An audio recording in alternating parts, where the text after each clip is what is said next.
సర్వోన్నతుడును సర్వశక్తిమంతుడు మన ప్రభువును ప్రియరక్షకుడైన యేసుక్రీస్తు వారి పేరిట మీ అందరికీ కూడా నా నిండు హృదయపూర్వకమైన వందనాలు చెల్లిస్తున్నాను. ఎలా ఉన్నారు? అందరూ బాగున్నారు కదా? దేవుని యొక్క మహా గొప్ప కృపా భాగ్యతను బట్టి మరి యొక్క పరిశుద్ధ దినమున మనం ఈ విధంగా కలుసుకోవడానికి దేవుడు తన భాగ్యతను అనుగ్రహించున్నాడు. గడిచిన కాలము అంతా కూడా దేవుడు తన సజీవమైన లెక్కలో మనల్ని కాచి కాపాడి ఆరోగ్యాన్ని ప్రసాదించి మనం ఈ విధంగా దేవుడిని మరొక పరిశుద్ధ దినమున ఈ లైవ్ ప్రోగ్రామ్ ద్వారా మనం కలుసుకోవడానికి దేవుడు కృపా భాగ్యతను అనుగ్రహిస్తున్నాడు. ఈ యొక్క పరిశుద్ధ దినమున దేవుని యొక్క వాక్యంలో వెళ్ళే ఆశపడుతున్నాను. ఈ యొక్క సంఘటనలు గడిచిన వారంలో జరిగినటువంటి ఆ జమ్మూ కాశ్మీర్ ప్రాంతంలో ఎంత భయంకరమైన ఊచకోత, భారతీయులుగా ఆ విషయం తెలుసుకున్నప్పుడు మన యొక్క రక్తం ఉప్పొంగుతుంది. ఎందుకనంటే పరాయి దేశస్తుడు వచ్చి మన భారతీయులను అన్యపుణ్యం పెరిగినటువంటి వారిని వారు చంపివేసిన విషయం తెలిసినప్పుడు ఎంతో కలత, ఎంతో బాధ, ఎంతో వేదన. ఏదో మనం కూడా వెళ్ళిపోయి ఆ దేశాన్ని సర్వనాశనం చేయలేనటువంటి అనేకమైన ఆలోచనలు మనకు కలుగుతుంటాయి. కానీ మానవులుగా మనం ఒకరికి ప్రాణాన్ని ఇవ్వలేనప్పుడు ప్రాణాన్ని తీసే అధికారం కూడా లేదు. అది వారు తీశారు అనంటే వారి యొక్క ఉన్మాదానికి అది కారణమవుతుంది. ఒక దేశమే ఆ ఉన్మాదాన్ని పోషిస్తున్నట్లుగా మనకు తెలుసున్నది. మన భారతదేశం యొక్క ప్రధానమంత్రి గారు ఒక పిలుపును కూడా ఇచ్చి ఉన్నారు. ఆ పిలుపుకు అది విధంగా యుద్ధ సన్నాహంగా అది తెలియబడుతున్నది. మొదటిగా వారికి కొంత నష్టం కలగచేస్తే వారిలో ఏమైనా పరివర్తన కలుగుతుందేమో అని ప్రధానమంత్రిగా సహృదయంతో ఆలోచన ఇచ్చి ఉన్నారు. కానీ చూద్దాం. కానీ ఏదేమైనప్పటికీ ఆ విడవబడిన కుటుంబాలకి దేవుడే శాంతిని, సమాధానాన్ని కలగచేయనుగాక. రెండోదిగా ఆలోచన చేసినట్లయితే గడిచిన ఒక మాసము 3 దినములుగా మన ఆంధ్ర రాష్ట్రాలు అనగా తెలుగు రాష్ట్రాల్లో అనేక విధాలుగా పోరాటాలు జరుగుతున్నాయి. ఒక మనిషి, ఒక సేవకుడిని ఒక తాగుడుగా చిత్రీకరించి ఉన్నారు. దానికి ఎంతవరకు అది అనేది ప్రమాదమా లేకపోతే హత్య అనేది దేవునికి తెలుసు. కానీ బైబిల్ గ్రంథంలో ఒక మాట రాయబడింది. తన భక్తుల యొక్క మరణము యొక్క రక్తం ఎక్కడైతే చిందింపబడతాదో అక్కడ అదే వారి రక్తము మళ్ళా కుక్కల చేత నాకబడతాయి అని చెప్పి దేవుని యొక్క వాక్యం ఉంది.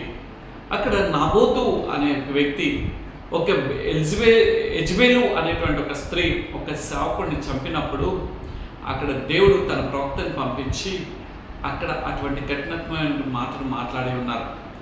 సేవకుడుని ఒక తాగుబోతులుగా చిత్రీకరించినందుకు చాలా వేదన, చాలా బాధ ఉన్నది. ఒకవేళ యాక్సిడెంటే అంటే మేము నమ్మి ఉన్నాం. ఎందుకనంటే ఆయన నేల మీద పడుకోవటం, హాయిగా దుప్పటి కప్పినట్లుగా వెహికల్ ఉండటము, తర్వాత ప్రక్కన తీసి నేను చనిపోతున్నాను కాబట్టి కళ్ళజోడి ఎవరికైనా ఉపయోగపడుతుందేమో అని చెప్పి ప్రక్కన పెట్టడము.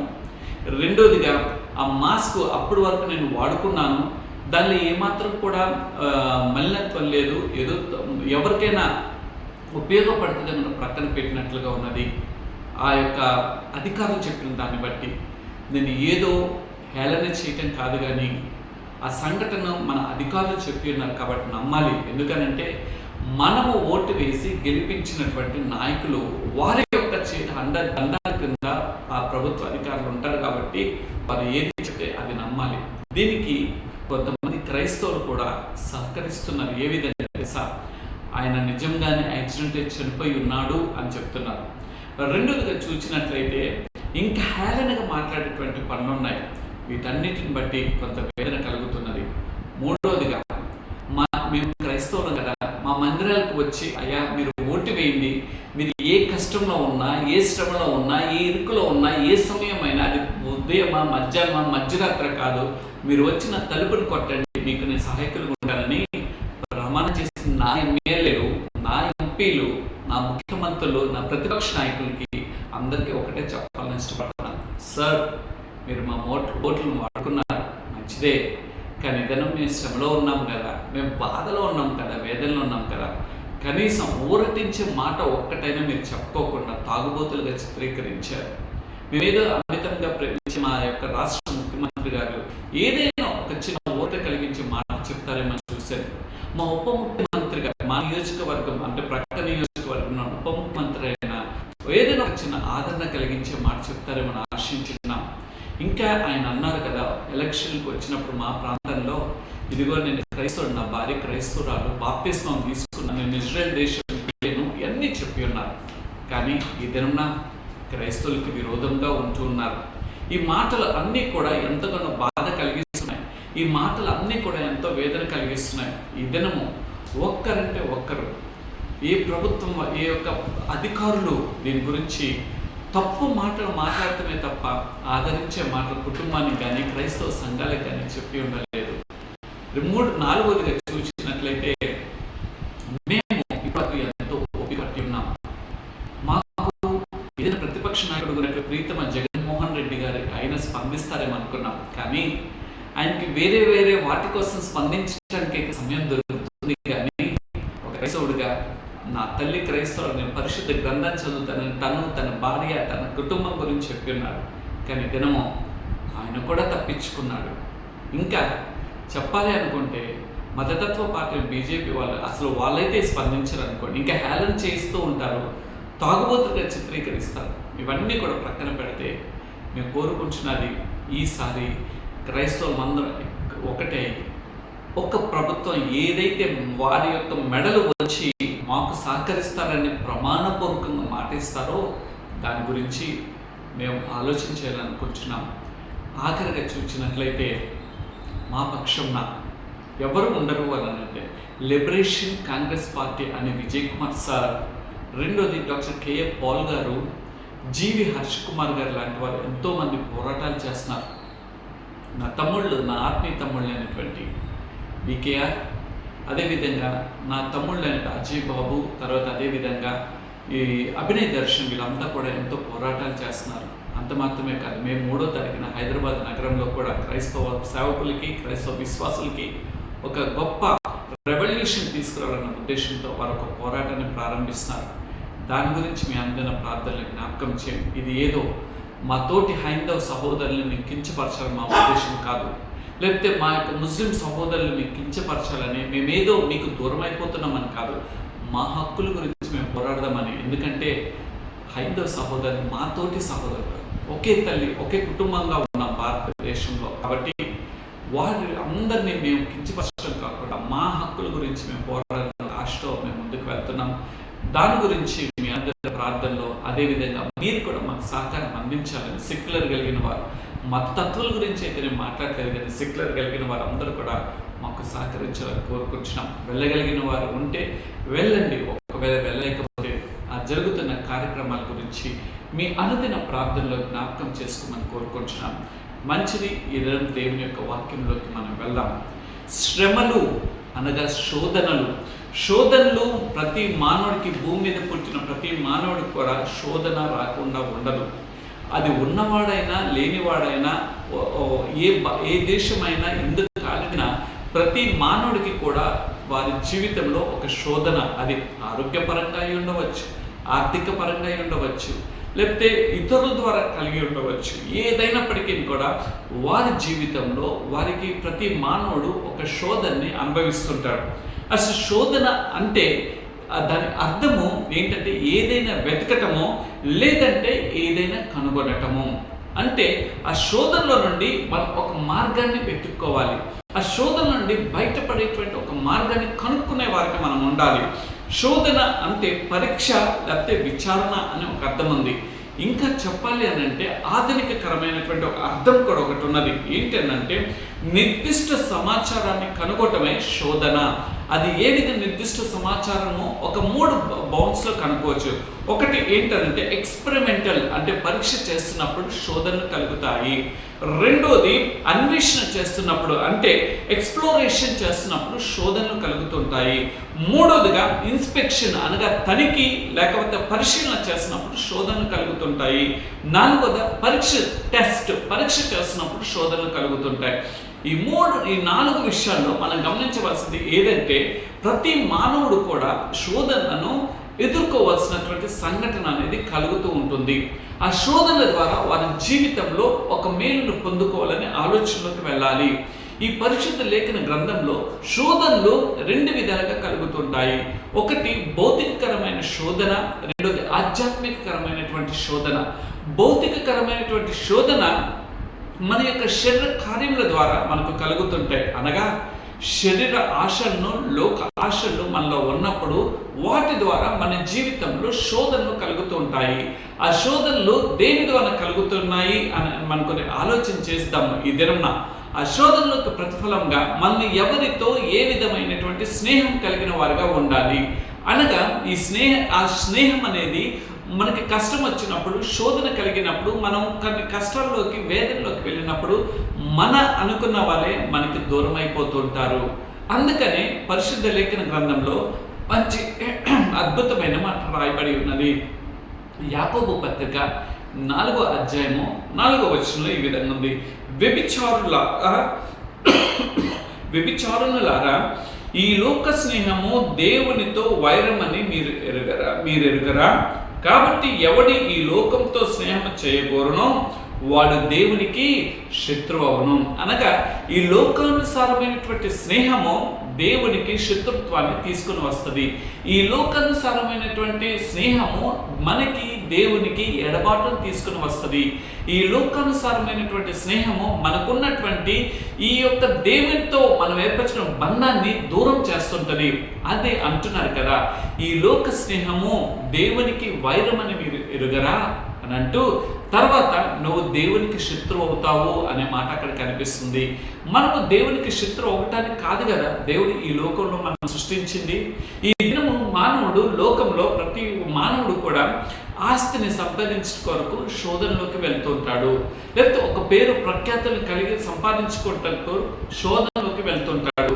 లేకపోతే ఇతరుల చేత మన్నలను పొందటం కొరకు కొన్నిసార్లు శోధనలోకి వెళ్తుంటాడు. కానీ నేను ప్రకటించేటువంటి జీవ గ్రంథం ఏమని అంటుంది అని అంటే, ఈ లోక స్నేహము నీకు వైరాన్ని తీసుకుని వచ్చి దేవునికి శత్రువులు చేస్తుంది. కాబట్టి ఈ లోక స్నేహము ఎంత పరిమితిలో క్రైస్తవుడు కలిగి ఉండాలో అంత పరిమితిలో మాత్రమే క్రైస్తవుడు కలిగి ఉండి దేవునితో బహు స్నేహం కలిగిన వాడిగా ఉండాలి. అందుకని యోహాను రాసినటువంటి పత్రికలో ఒక మాట అక్కడ రాయబడి ఉంటుంది. ఏమని ఉంటుంది అని గమనించినట్లయితే, యోహాను సువార్త 10వ అధ్యాయంలోకి మనం వెళ్తే 10వ వచనము ఈ విధంగా మనకి తెలియజేస్తుంది. దొంగతనం చేయవచ్చును కానీ, చూడండి, నేను మీతో చెప్పుతున్నది ఈ మాటలన్నీ చెప్పుకుంటూ 11వ వచనం, నేను గొర్రెలకు మంచి కాపరిని, మంచి కాపరి గొర్రెల కొరకు తన ప్రాణము పెట్టును. తన మంచి కాపరి అంటే ఈ లోకంలో ఉన్న స్నేహాలన్నీ కూడా శ్రమలు వచ్చినప్పుడు, ఇరుకులు వచ్చినప్పుడు, ఇబ్బందులు వచ్చినప్పుడు దూరం అయిపోతాయి. కానీ దేవుడితో స్నేహం అనేది చూసారా, ఆయన కాపరి కాబట్టి, ఆయన మంచి కాపరి కాబట్టి నీతో ఆ కష్ట సమయంలో స్నేహం చేసి ఆ స్నేహం ద్వారా నీకు ఉన్నటువంటి ఆ బలహీనతలో నుండి, ఆ శ్రమలో నుండి, ఆ ఇరుకులో నుండి దేవుడు వెలిగించేటువంటి ఆయన గొప్ప దేవుడు. దేవుడితో ఏ విధంగా స్నేహం చేయటము అని, దేవుని యొక్క సన్నిధిలో ప్రార్థన చేయటము, ఆయనతో మాట్లాడుకుంటాము అని పరిశుద్ధ గ్రంథం సెలవిస్తున్నది. గమనించినట్లయితే దేవుని యొక్క వాక్యానుసారమైనటువంటి జీవితం మనం జీవించడమే ఆయనతో స్నేహం చేయటము అని అర్థమవుతుంది. ఆయన గొర్రెలకు మంచి గొర్రెలు మనం అనగా ఏ కపటం లేని, ఏ మస్తం లేని, ఏ కుళ్ళు కుతంత్రం లేనటువంటి క్రైస్తవమైన మనల్ని లోకము పిలుస్తున్నది. అంతమాత్రం జీవగ్రంథం కూడా చెప్తున్నది. గొర్రెలు అన్నాడు, గొర్రెకు ఉన్నటువంటి సాధు స్వభావాన్ని కలిగి ఉంటుంది. ఈ గొర్రె ఏ మాత్రం కూడా వెనుకకు తిరిగి చూడదు, తన పయనాన్ని ముందుకు కొనసాగిస్తుంది. అది శ్రమైన, ఇరుకైన, తన్ని పోషిస్తున్నటువంటి ఆ యజమానుడు ఒక దిన తను చంపేస్తాడు అన్న అది నోరు మూసుకొని వెళ్ళిపోతుంటది. అలానే క్రైస్తవమైన మనము కూడా ఈ లోకంలో ఈ లోక స్నేహములతో మనకు వైరం తీసుకుని వస్తుంది. కానీ దేవుని యొక్క స్నేహముతో స్నేహితుడు విడవక ప్రేమించేవాడై ఉన్నాడు. కాబట్టి ఆ ప్రేమ స్వరూపుడైన దేవునితో మనం స్నేహం చేసి లోకానికి శత్రువైన పర్లేదు కానీ దేవునికి మనం శత్రువు కాకూడనట్లుగా జీవించాలని కోరుకుంటున్నాడు. ఆ శోధనను విడుదల రావాలంటే దేవునితో నీ స్నేహ బంధము మమేకమైపోవాలి. దేవునితో నీ స్నేహం అనేది మిగుడమైపోవాలి. దేవునితో నీ స్నేహం అనేది విడదీయనటువంటి బంధాన్ని ఏర్పరచుకోవాలి. భద్రపరుచుకునే విధంగా ఉండాలి. అందుకనే ఒక మాట రాస్తాడు కదా గొప్ప దైవజనుడు, 1 తిమోతి రాసిన పత్రికలో ఒక మాట అక్కడ దైవజనుడు రాస్తున్నాడు. ఏమని అంటున్నాడు చూద్దాం రండి. 1 తిమోతి రాసిన పత్రిక 6వ అధ్యాయము 6 నుండి 11 వరకు ఉన్నటువంటి మాట, సుఖభోగముల యందు అని అంటూ ఇది చూడండి 7వ వచనం, వారు నిందారహితులై ఉండినట్లు ఇలాగా ఎవడైనా స్వకీయులను అని అంటూ ఆ 6వ అధ్యాయంకి వచ్చేటప్పటికి 6 నుండి 11 వరకు ఉన్నటువంటి మాటలు ఎట్లున్నాయంటే, సంతుష్టి సహితమైన దైవభక్తి గొప్ప లాభ సాధనమై ఉన్నది. సంతుష్టి అనగా దేవుణ్ణి తృప్తిపరిచేటువంటి ఈ యొక్క దైవభక్తి, దేవుని యందు భయము భక్తి కలిగి ఉంటే అది గొప్ప లాభ సాధకమై ఉన్నది. దానివల్ల నీ జీవితానికి లాభము ప్రాప్తిస్తున్నది, నీ జీవితానికి ఒక సంతృప్తిని ఇస్తున్నది అని మాట సెలవిస్తుంది అన్నట్టు. తర్వాత రాయబడినటువంటి మాట చదువుతా, మన ఈ లోకంలోనికి ఏమీ తెలియదు, దీని నుండి ఏమీ తీసుకుని పోలేము. మనం ఈ లోకంలోకి వచ్చేటప్పుడు, తల్లి గర్భం నుండి వచ్చేటప్పుడు, మనం ఆ తల్లి గర్భం నుండి బయటకు వచ్చినప్పుడు ఏ బంగారాన్ని తీసుకురాలేదు, ఏ వైద్యుడిని తీసుకురాలేదు, ఏ ధనాన్ని మనం తీసుకురాలేదు. ఒట్టి చేతులతో ఒక దిగంబరులుగా ఈ లోకానికి వచ్చి ఉన్నాం. మరలా తిరిగి మనకి మంచి మంచి వస్త్రాలు ధరిస్తారు. అది మరలా కప్పి పెట్టినప్పుడు ఆ వస్త్రాలన్నీ పోయి మరలా దిగంబరం అయిపోయి మరలా మనం ఎముకడికి గూడైపోతాం. మరలా మట్టిలో నుండి వచ్చిన వారం కాబట్టి మరలా మట్టికి వెళ్ళిపోతాం. కాబట్టి ఈ లోకంలోకి వచ్చినప్పుడు మనం ఏమీ కూడా తీసుకురాలేదు, కానీ వెళ్ళిపోయేటప్పుడు కూడా మనం ఏమీ కూడా తీసుకుని పోలేము అంటూ దైవజనుడు ఎక్కడ కాగా అన్నపానములు గలవారమై ఉండి వాటితో తృప్తి పొందడము. అన్నపానములు అనగా మనము తినటానికి త్రాగడానికి అనగా మన జీవన యాగం కొనసాగించడానికి ఆ కావాల్సినటువంటి ఆ యొక్క పరిమితిలో మనం జీవించినప్పుడు మనకి ఏంటో తెలుసా, ఒక తృప్తి అనేది కలుగుతుంటుంది. దేని వరకు మనం కష్ట శోధన తెచ్చుకోవాలి. ఈ లోకంలో ఏదో ధన సంపాదించుకొని, ఏదో ఈ లోకంలో పేరు ప్రఖ్యాతులు సంపాదించుకొని కష్టాల్లోకి, నష్టంలోకి, శ్రమంలోకి, ఇరుకుల్లోకి వెళ్ళిపోవటం కంటే ఎంత పరిమితి కలిగి ఉన్నటువంటి జీవితం మనం జీవిస్తామో దానిలో మనకు తృప్తి అనేది కలిగి ఉంటుంది. అంత మాత్రమే కాదు, ఇంకా చూద్దాం, ధనవంతుల కొరకు అపేక్షించే వారే ధనాన్ని సంపాదించాలనే ఆలోచన వారి యొక్క జీవితం జయం ఎంచుకుంటారు. చూసారా, ఆ జయత వలన వారు ఏం చేయబడతారు తెలుసా? కొన్ని విషయాలు ఇక్కడ రాయి ఉన్నది. శోధనల్లో అంటే వారి శోధనలో పడిపోతారు, అంటే శ్రమంలోకి పడిపోతారు. వారి జీవితంలో సంతృప్తికరమైనటువంటి జీవితంలో వారి జీవిత శోధనలో పడతారు. రెండోది ఉరిలోకి వెళ్ళిపోతుంటారు, అనగా కష్టాల్లోకి, శ్రమలోకి బయటికి రానటువంటి ఒక ఆనందంలోకి వెళ్ళిపోతుంటారు. మూడోదిగా చూసినట్లయితే అవివేక యుక్తులను హానికరములై. చూడండి, ఒక్కొక్క విషయాన్ని భక్తుడు ఎలా తెలియజేస్తున్నాడో. మనం మొదటిగా శోధనలో పడిపోతాము. రెండోది ఏంటో తెలుసా, ధనాన్ని అపేక్షించడం వలన ఉరిలో పడిపోతుంటాము. మూడోది అవివేక యుక్తులు అంటే వివేకం లేనటువంటి అజ్ఞానం అయిపోతాము. నాలుగోదిగా చూసినట్లయితే హానికరమైన అనేక దురాశల్లో పడిపోతాము. హానికరం అంటే ఒకటి సంపాదించడం కొరకు ఒకరిని కూలద్రోసే పరిస్థితి, ఒకరిని సంపాదించడం కొరకు వాడిని నాశనం చేయాలని ఒక ఆలోచన, ఒకరి ధనాన్ని సంపాదించడం కొరకు ఒకటి జీవితాన్ని సర్వనాశనం చేసేటువంటి ఆలోచనలకు మనం పడిపోతాము. అందుకని ధనాపేక్ష లేని వారై ఉండాలని దేవుడు నీతో నాతో సెలవిస్తున్నాడు. ఈ లోకంలో ఉన్నదంతా కూడా శరీరాశ అని అంటున్నాడు భక్తుడు. 1 యోహాను రాసిన పత్రిక 2:16 వచనం ఉంటుంది. అది శరీరాశయు, నేత్రాశయు, జీవపు డామము, ఈ మూడే కదండి శరీరంలో ఉంటాయి.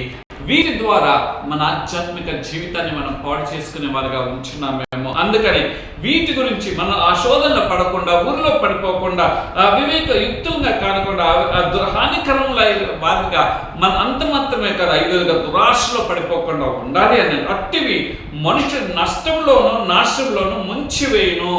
ఇవన్నీ కూడా, ఈ 5 విషయాలు కూడా నష్టాన్ని మానవ జీవితాన్ని కలుగజేస్తాయి. రెండోదిగా హానికరంగా అయిపోతుంటాయి అంటూ. ఎందుకనగా ధనాపేక్ష సమస్తమైన కీడులకు మూలము. ధనాపేక్ష మనలో సమస్తమైన కీడులకు మూలము అన్నట్టు కొందరు దానిని ఆశించి విశ్వాసం తొలగిపోయి నానా బాధతో తమ్మును తామే పొడుచుకొని, ఈ ధనాపేక్ష ఎక్కడికి తీసుకుని వెళ్తుందండి? వారి పొడుచుకునే ఈ దినమే ఒక సంఘటన నేను చూస్తున్నాను. ఏంటో తెలుసా, ఒక కుమారుడు తల్లిని తండ్రిని ఆస్తి కొరకు ట్రాక్టర్తో తొక్కించి వేసి ఉన్నాడు.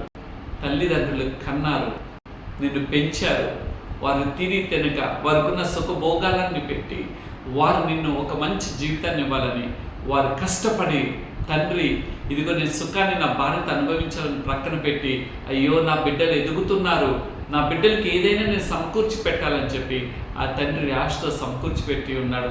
ఆ తల్లి తన సుఖాన్ని అంతా విడిచిపెట్టి, నా కొడుకు యొక్క కడుపులో ఎక్కడైనా ఎల్తి కలుగుతుందేమో, నా కొడుకు ఇచ్చేటువంటి ఈవుల్లో ఎక్కడైనా కొంత కొరవడి ఏర్పడుతుందేమో అని తల్లి తను తానుగా ఎంత వారు ఆ కుమారులు బిడ్డల గురించి ఆలోచన చేస్తారు. కానీ ఈ దినము ఎదిగిన తర్వాత కుమారులు కుమార్తెలు తల్లిదండ్రులను చంపివేస్తున్నారు. రెండోదిగా చూచినట్లయితే తల్లిదండ్రులను అనాథాశ్రమాలలో పెట్టేస్తారు. మూడోదిగా చూచినట్లయితే తల్లిదండ్రులను కొడుతూ ఉన్నారు. ఇది ఎంత వేదన! అందుకని పరిశుద్ధ లేఖన గ్రంథంలో ఒక మాట ఉంది, కుమారుడా ప్రియుడా నువ్వు ఏమి విత్తుతావో అది కోస్తావురా అని చెప్పేస్తున్నది. ఈ దినం నువ్వు చేస్తున్నావు. ఒకవేళ నీ తల్లిదండ్రులు బలహీనులు అయిపోయిన సమయంలో నువ్వు చేస్తున్నావు కాబట్టి రేపటి దిన నువ్వు బలహీనుడు కాదా? నువ్వు బలహీనురాలు అవ్వమ్మా. అయినప్పుడు నీ తల్లిదండ్రులని నువ్వేం చేసేవా అది నువ్వు చేయి. నీ కుమారుడు నీ కుమార్తెలు చేయరా? ఈ దిన తల్లిదండ్రులను చూడటానికి వారికి సమయం దొరకట్లేదు. ఉద్యోగాలు అంటూ ఎక్కడైనా ఒక అనర్షాలలో పడేసి నెలకు అవసరంతో ఒక 10,000 20,000 ఇచ్చేసే పరిస్థితులు. కానీ ఆ దినాన నీ తల్లి నీ తండ్రి కనుక నీ గురించి ఆలోచన చేయకోకుండా వీరిని ఎక్కడో వదిలిపడేద్దాము, మా పరిస్థితి ఏంటో మేము చూసుకుందాం అనుకుంటే ఈ దిన నువ్వు ఉద్యోగస్తురాలు అయ్యేదనివా? ఈ దిన నువ్వు ఒక ఉద్యోగస్తుడు అయ్యేవాడువా? ఈ దిన తల్లిదండ్రులను చూడలేనటువంటి నిస్సాయ స్థితిలోకి బిడ్డలు వెళ్ళిపోతున్నారు. ఈ దినం దేని కొరకు తెలుసా? ధనాపేక్ష కలిగిన వారు అయిపోతున్నారు. అందుకనే దైవ భక్తుడు ఇక్కడ సెలవిస్తున్నాడు కదా, ఆ ధనాపేక్ష ఉండటం వల్ల విశ్వాసం నుండి తొలగిపోయి తమను తామే పోడ్చుకునేటువంటి పరిస్థితులకు వెళ్ళిపోతారు. అంతే, భార్యని భర్త చంపేసేటువంటి పరిస్థితులు అయిపోయినాయి. భర్త కూడా భార్యని చంపేసేటువంటి పరిస్థితులు. భర్త ఏదో సంపాదించాలని వెళ్ళిపోతుంటే ఈ భార్య వేరే వ్యక్తికి అలవాటైపోయి ఆ కలుసుకున్నటువంటి వ్యక్తికి అలవాటైపోయిన వ్యక్తితో భర్తను చెప్పివేసే సంఘటనలు ఎన్ని మనము ప్రతి దినము దూర స్రవంతుల్లో చూస్తున్నాం, మాధ్యమికాల్లో చూస్తున్నాం. దేని కొరకు నీ కష్టం, దేని కొరకు నీ శ్రమ? నువ్వు సంపాదిస్తావు, నీ ప్రాణాన్ని పోగొట్టుకుంటే ఏం లాభం? కాబట్టి నువ్వు సంతుష్టి కలిగినటువంటి జీవితం కలిగి ఉండాలని దేవుడు కోరుకుంటున్నాడు. ఈ దినము దేనిలో నుండి నువ్వు నీతిని నువ్వు విడిచిపెట్టేవాడిగా ఉండకూడదు. రెండోది, నువ్వు భక్తిని విడిచిపెట్టేవాడిగా నువ్వు ఉండకూడదు. మూడోది, నువ్వు ప్రేమ విశ్వాసంను పోగొట్టుకునేవాడిగా నువ్వు ఉండకూడదు. నాలుగోదిగా, నీ ప్రేమను నువ్వు పోగొట్టుకునేవాడిగా ఉండకూడదు. ఐదోదిగా, నీకున్నటువంటి ఓర్పును ఏదైతే కలిగి ఉన్నావో ఆ ఓర్పు యందు నిల్చుండేవాడిగా ఉండాలి. ఆరోదిగా, నువ్వు సాత్వికమైన హృదయం కలిగిన వాడిగా ఉండాలి. ఏడోదిగా, విధేయత కలిగిన వాడిగా ఉండాలి. ఇవి ఎప్పుడైతే ఉంటావో నువ్వు శ్రమంలో పడుకోకుండా ఆ నీతికరమైనటువంటి 7 క్రియలు నిన్ను కాపాడుతాయి. ఇదన్న ఈ మాటలు వింటున్నటువంటి నా ప్రియ సహోదరుడా, నా ప్రియమైన సహోదరి, నువ్వు దేని యందు నువ్వు లక్ష్య పెట్టేవాడుగా ఉంటున్నాడు. నువ్వు సంతుష్టికరమైన దైవ భక్తి యందు నీవు గొప్ప లాభ సాధనమని గుర్తిరిగి నీ జీవిత విశ్వాస ప్రయాణాన్ని నువ్వు ముందు కొనసాగించాలని దేవుడు కోరుకుంటున్నాడు. అది కోరుకుంటున్నావా? అందుకని రోమిలకు రాసిన పత్రికలో ఒక మాట రాస్తారు కదా, దైవ భక్తులు ఒక మాట రాస్తారు. చూద్దామండి. రోమిలకు రాసిన పత్రిక 6వ అధ్యాయంలోకి మనం వెళ్ళినట్లయితే అక్కడ మాట మనకు కనిపిస్తుంది. 6వ అధ్యాయము 6 నుండి 14. ఏమనగా మనం ఇకను పాపమునకు దాసులము కాకుండానట్లు పాప శరీరం నిరర్ధకమైనట్లు మన ప్రాచీన స్వభావం ఆయనతో కూడా సిలువ వేయబడని ఎరుగుదము. అంటే ఈ యొక్క 7 క్రియలు మనలో రావాలంటే మనలో ఉన్నటువంటి పాప క్రియలను విడిచిపెట్టాలి, మన ప్రాచీన స్వభావాలు విడిచిపెట్టాలి. ఇంతకు ముందు అయితే యేసుక్రీస్తుని ఎరగక ముందు నువ్వు ఏ పాపము చేస్తున్నావో, ఏ దోషము చేస్తున్నావో, ఏ అనీతికరమైన క్రియలు చేస్తున్నావో, లేకపోతే ఎంతమందిని నువ్వు వారి జీవితాలతో నువ్వు ఆడుకున్నావో ఆ ప్రాచీన స్వభావాన్ని విడిచిపెట్టడం. అబద్ధాలతో, మోసాలతో, లేకపోతే ఇతరుల జీవితాన్ని కొల్లబడిచేటువంటి పరిస్థితులు మన జీవితంలో ఉంటే ఇదని దేవుడు అంటున్నాడు, ఆ పాప శరీర క్రియలను అన్నిటిని కూడా ఆ ప్రాచీన స్వభావాల్ని యేసుక్రీస్తు వారి యొక్క పునరుద్ధాన శక్తి దేని ద్వారా? ఆ సిలువ యాగము ద్వారా మనం గుర్తెరిగి ఆ పాపాన ప్రాచీన స్వభావాన్ని మనం విడిచిపెడతాం. అంత మాత్రమే కదా, ఇంకొంది, చనిపోయిన వాడు పాప విముక్తుడని తీర్పు పొంది ఉన్నాడు. ఎవరు? యేసుక్రీస్తు ప్రభువు వారు చనిపోయి ఉన్నాడు, మనకి పాపం నుండి విముక్తి ఇచ్చున్నాడు. దేని వారి దేశ సిలువ సైతము తిరిగి లేచి పునరుద్ధానుడిగా ఆయన అవతరించి ఉన్నాడు. నాకు ఉన్నటువంటి ఏ పాపం అయితే మన జీవితాల మీద ఏలుబాటు చేస్తుంది, ఏ దోషాలైతే మన జీవితాల మీద ఏలుబాటు చేస్తున్నాయి, ఏ అపవిత్రమైన క్రియలైతే మన మీద ఏలుబాటు చేస్తున్నాయో వాటన్నిటినీ ఆయన పునరుద్ధాన శక్తి ద్వారా మనకి విడుదల అనుగ్రహించినాడు. ఆ సిలువ యాగం ద్వారా ఆ శాపగ్రస్తమైన మన జీవితాన్ని ఒక ఆశీర్వాదకరాలుగా ఆయన మార్చినట్లుగా తెలుస్తున్నది. అంత మాత్రమే కాదు, మనము క్రీస్తుతో కూడా చనిపోయిన ఎలా మృతుల నుండి లేచిన క్రీస్తుని ఇంకనూ చనిపోడనియు మరణంకి ఇకను ఆయన మీద ప్రభుత్వం లేదని ఎరిగి ఆయనతో కూడా జీవించదమని నమ్ముచున్నాము అంటూ ఏలేని ఆయన చనిపోవుట చూడగా పాప విషయమే ఒక్కమారే చనిపోయిన గాని ఆయన జీవించుట చూడగా దేవుని విషయమై జీవించుచున్నాడు. అటువంటి మీరును పాప విషయమై మృతులుగాను దేవుని విషయం క్రీస్తు యేసునందు సజీవులుగాను మిమ్ముని మీరే ఎంచుకొనుడి. మనం సజీవులుగా మనల్ని మనం ఎంచుకోవాలి. ఎలా చేస్తా? యేసుక్రీస్తు వారి యొక్క పునరుద్ధాన శక్తి ద్వారా, యేసుక్రీస్తు వారు తిరిగి లేచినటువంటి ఆ బలం నుండి విడుదల పొందుకొని సజీవుడిగా కనపరిచిన విధంగా మనకి ఒక నిరీక్షణ. అందుకని క్రైస్తవులు చనిపోయినప్పుడు ఒక నిరీక్షణ కలిగిన మాట అంటారు, ఇదిగో మట్టికి మన్నుగా అప్పగిస్తున్నప్పుడు ఒక దినమున మనం అందరం కలుసుకుంటాము అనే మాట. అది క్రైస్తవులకు ఉన్నటువంటి నిరీక్షణ. ఈ నా మాటలు వింటున్నటువంటి నా ప్రియ సహోదరుడా, నా ప్రియమైన సహోదరి, దేవుని యందు సజీవులుగా మనం ఉండాలి అని అంటే మన పాపంని మనం విడిచిపెట్టాలి, ఈ లోకాశాలని మనం విడిచిపెట్టాలి, ఈ శరీరక్రియల్ని మనం విడిచిపెట్టాలి. అందుకనే 1 యోహాను పత్రికలో ఒకసారి వెళ్దాం. 1 యోహాను పత్రిక 2వ అధ్యాయము 16వ వచనంలో ఈ మాట సెలవిస్తున్నారు చూడండి. లోకంలో ఉన్నదంతే అనగా శరీరాశయు నేత్రాశయు జీవపు డంబమున తండ్రి వలన పుట్టినవి కావు, అవి లోక సంబంధమైనయే. లోకమును దాని ఆశ గతించిపోచున్నవి కానీ దేవుని చిత్తమును జరిగించు నిరంతరము నిల్చును. 1 యోహాను పత్రిక 2:16-17 ఈ లోకంలో ఉన్నదంతా కూడా ఈ శరీరాశలు మనం విడిచిపెడదాం. శరీరం మనం ప్రేరేపిస్తుంది. నిజంగా మానవుడిగా మన శరీరంలో ఉన్నాం కాబట్టి శరీరాశలు మనం ప్రేరేపిస్తాయి. శరీరం మనం ఎప్పుడు కూడా ఇది పర్వాలేదు అని అనిపిస్తుంది. నేత్రాశ ఇది పర్వాలేదు, ఇది ఒక్కసారి అని అంటది. జీవపు డంబము కనపరచు కొరకు మన డాంబికత్వంలోకి తీసుకుని వెళ్తాయి. కానీ మనం వాటిని విడిచిపెట్టి దేవుని వైపు మనం చూద్దాం. మన ప్రాచీన స్వభావాలన్నిటిని సిలువ వేసి ఆయన నిరంతరమైన నిత్య రాజ్యం కొరకు మనము సంపాదించడం కొరకు వేగిరపడే వారిగా మనం ఉండాలని ఆయన కోరుకుంటున్నాడు. అందుకని రోమీయులకు రాసిన పత్రిక 8వ అధ్యాయం 5-9 వరకు చూసినట్లయితే శరీర కార్యములు అనే అక్కడ శరీరానుసారులు శరీర విషయం మీద మనసు ఉంచుతారు కానీ ఆత్మానుసారులు ఆత్మ విషయంలో మనసు నుంచుదురు. శరీరానుసారులు అయితే శరీరం గురించే ఏమి శరీరాన్ని ఎలా అలంకరించుకుందామా, శరీరానికి ఇది పూసుకుందామా, అది పూసుకుందామా, ఈ విధంగా కనపరుచుకుందాం, ఈ విధంగా మనం బయలుపరుచుకుందామా అని దాని గురించి ఆలోచన చేస్తారు. కానీ ఎప్పుడైతే ఆత్మానుసారులు ఆత్మ విషయమై ఆలోచన చేసేవారుగా ఉంటారు. ఈ దినం నువ్వు శరీర ఆశల కోసం ఆలోచన చేసే వ్యక్తిగా ఉన్నావా, లేకపోతే దేవుని వైపు ఆశలు పెట్టుకొని దేవుని కొరకు ఎదురు చూసే వ్యక్తిగా ఉంటున్నావా? ఎంతకాలం మనం జీవిస్తామన్నది మనకు తెలియదు. ఆయన పిలుపు ఏ క్షణమైనా మనకి రావచ్చు. కానీ ఆ పిలుపు అందుకునే లోపు మనలో ఉన్నటువంటి శరీర కార్యములను మనం చంపివేసుకుందాం.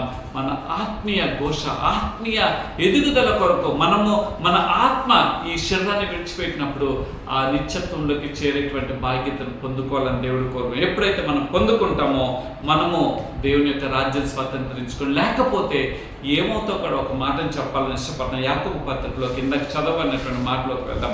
యాకోబు పత్రిక 1వ అధ్యాయంలోకి మనం వెళ్ళినట్లయితే అక్కడ ఒక మాట రాయబడి ఉంటుంది. 14వ వచనం చూడండి. ప్రతి వాడును తన స్వకీయమైన దురాశ చేత ఎరువబడి మరులు కొల్పబడిన వాడై శోధింపబడను. ఒకవేళ కనుక నువ్వు దాని నుండి విడుదల పొందుకోకపోతే నువ్వు శోధనల చేత విడవబడతావు, ఈడ్చబడతావు అని చెప్పి ఆ ఈడ్చబడుతున్నటువంటి పరిస్థితులు వచ్చినప్పుడు ఎంత వేదన కలుగుతుంది, ఎంత బాధ కలుగుతుంటుంది, ఎంత శ్రమలు మనం అనుభవించే పరిస్థితులు ఉంటాయి. కాబట్టి ఆ శోధనలు రాకముందే, ఆ ఈడ్చేటువంటి పరిస్థితులు, అవమానకరమైన పరిస్థితులు రాకముందే మనం ఏమి చేద్దాం తెలుసా? ఈ లోక స్నేహం వైపు చూడకోకుండా దేవుని యొక్క స్నేహాన్ని కాంక్షిద్దాం. ఎప్పుడైతే దేవుని స్నేహాన్ని మనం కాంక్షిస్తామో దేవుడి కార్యాలను మనం చూడగలుగుతాం. అందుకని ఎఫెసీయులకు రాసిన పత్రికల 2వ అధ్యాయంలో ఒక మాట రాయబడి ఉంటుంది. ఎఫెసీయులకు రాసిన పత్రిక 2వ అధ్యాయము చూద్దాం దయచేసి 2వ అధ్యాయము 3వ వచనంలో ఈ మాటలు చూద్దాం రండి. 2వ అధ్యాయం 3వ వచనం. ఇక్కడ ఉన్నటువంటి వారితో కలిసి మనమందరం శరీరం ఒక్కయు మనసు యొక్క కోరికలు నెరవేర్చుకొనొచ్చు మన శరీరాశలను అనుసరించి మునుపు ప్రవర్తించుచు కడమ వారి వాళ్ళ స్వభావ సిద్ధంగా దైవోగ్రతకు పాత్రలమై ఉంటుంది. మనం దేవుని యొక్క ఉగ్రతకు మన పాలి భాగస్వామై ఉన్నాం. ఎందుకో తెలుసా? శరీర ఆశలను మనం ప్రేమించడం ద్వారా, లోకాశలను మనం ప్రేమించడం ద్వారా, నేత్రాశలను మనం ప్రేమించడం, జీవపు డంబాన్ని కలిగిన వారికి ఉండబట్టి అయినను దేవుడు కరుణా సంపన్నుడై ఉండి మనము మన అపరాధం చేత చచ్చిన వారమై ఉండినట్లు సహితము సచ్చిన వారై ఉన్నప్పుడు సైతం మన యేళ్ళ చూపిన తన మహా ప్రేమ వలన మనం క్రీస్తుతో కూడా బ్రతికించెను. కృప చేత మనము రక్షింపబడి ఉన్నాము. నిజమే కదా? మనం ఇంత అగత్యాలు చేస్తున్నా, ఇంతటి దేవునికి వేదనకరమైనటువంటి క్రియలు చేస్తున్నా, ఇంకను ఆయన కృపే కదా, ఇంకను కూడా ఆయన దయే కదా, ఇంకను కూడా ఆయన కనికరమే కదా. ఆయన మనల్ని రక్షిస్తున్నాడు, ఆయన కాపాడుతున్నాడు, ఆయన భద్రపరుస్తున్నాడు. ఇంకను కూడా నువ్వు ఇంకను శరీరాశల వైపు, నేత్రాశల వైపు, జీవపు డమ్మం వైపు, ఈ లోకం వైపు చూస్తున్నావు. ఈ లోకంలో ఉన్నదంతయు కూడా శరీరాశ, జీవపు డమ్మము, నేత్రాశ అని తెలియజేస్తున్నది. అయితే దేవుడు వాటి కొరకు కాదు కదా నిన్ను ఇంకను ఈ మట్టి దేహాన్ని ఆయన ప్రాణాత్మ నుంచింది. ఈ శరీర ఆశలను నువ్వు నీ శరీరము దేవుడు ఏ రూపం అయితే ఇచ్చినాడో ఆ రూపాన్ని కలిగి ఆ రూపం ద్వారా దేవుని నామాన్ని మహింపరచు. ఎంతో మంది అంగవైకల్యం కలిగిన వారు లేరా? ఎంతో మంది వారికి సరైన శరీర భాగాలు అమర్క లేని వారు లేరా? కానీ వారికంటే నువ్వు శ్రేష్ఠుడు కదా. నువ్వు నల్లవాడివైనా, తెల్లవాడివైనా, నువ్వు అమెరికా వాడివైనా, అమలాపురం వాడివైనా, అనకాపల్లి వాడివైనా, ఏ పల్లి వాడివైనా, దేవుడు నీ దగ్గర నుండి కోరుకుంటున్నది ఈ పై బాహ్య రూపాన్ని కాదు, ఆయన అంతరమైనటువంటి రూపం. ఈ రూపము అందాన్ని ధరించున్నదా, లేకపోతే ఇంకనూ కూడా అందవిహీనంగా ఉన్నదా? ఈ అందంను ధరించినటువంటి శరీర భోగాలు ఈ మట్టిలోకి వెళ్ళిపోయినప్పుడు, లేకపోతే కాల్చబడుతున్నప్పుడు బూడిదైపోతాయి, లేకపోతే మట్టి అయిపోతాయి. కానీ ఆయన ఇచ్చినటువంటి ఆ యొక్క ప్రాణాత్మ ఎంత అందంగా, ఎంత రూపసఖ్యంగా నీకు ఇచ్చి ఉన్నాడో అదే అందంగా, అంతే పవిత్రతగా, అంతే పరిశుద్ధంగా ఆయనకి అప్పగిస్తున్నావా? లేకపోతే శరీర భోగాల్లోనూ పడిపోతున్నావా? మనమందరం కూడా శరీరం యొక్క మనసు యొక్క కోరికలు నెరవేర్చుకుంటూ దేవుడిచ్చేటువంటి మహిమను మనం పోగొట్టుకునే వారిగా వచ్చినాం. కాబట్టి ఈ దిన శరీరాశను విడిచిపెడదాం, లోకాశను విడిచిపెడదాం, ఆయన వైపు చూద్దాం. ఆత్మను ఏ యొక్క యజమానుడు మనకి ఇచ్చున్నాడో ఆ యజమానుడికి, అయ్యా నువ్వు ఎంత పవిత్రంగా ఈ ప్రాణాత్మను ఇచ్చి ఉన్నారో అంత పవిత్రంగా నా ప్రాణాత్మను మీకు అప్పగించేటువంటి బాధ్యత నాకు దయచేయని మనం అడిగినప్పుడు ఆ సర్వశక్తి కలిగినటువంటి దేవుడు మనంతటిగా మనం అనుకుంటే మనం సాధించలేం, మనం జయాన్ని పొందుకోలేం, మనం జయించి పవిత్రతను పొందుకోలేం. కానీ ఎప్పుడైతే ఆ సర్వశక్తిమంతుడైనటువంటి ఆశ్రయాన్ని మనం కోరుతామో అప్పుడు మన జీవితంలో ఆ కార్యంలో జరుగుతాయి, అప్పుడు మన జీవితంలో అద్భుతంలో జరుగుతాయి. ఎప్పుడైతే జరుగుతుందో, అందుకనే హోషేయ గ్రంథకర్త ఒక మాట రాస్తారు కదా, మానవుడు జ్ఞానం కలిగిన వాడు అని అనుకుంటున్నాడు, కానీ మానవుడు ఎంత అజ్ఞానం ఇక్కడ తెలియచేస్తున్న హోషేయ గ్రంథకర్త రాస్తారు. చూద్దాం ఏమని అంటున్నారు. హోషేయ గ్రంథము 4వ అధ్యాయము 6వ వచనం, నా జనులు జ్ఞానము లేని వారై నశించుచున్నారు. ఎంత అనుభవపూర్వకంలో భక్తుడు ఆ మాట రాస్తున్నాడండి. ఎంత దేవుని యొక్క ప్రసన్నతని పొందుకోక ఆయన అనుభవిస్తూ, ఆయన కళ్ళారా చూస్తూ ఈ మాటలు రాసి ఉంటాడు. ఒక్కసారి ఆలోచించేద్దామా?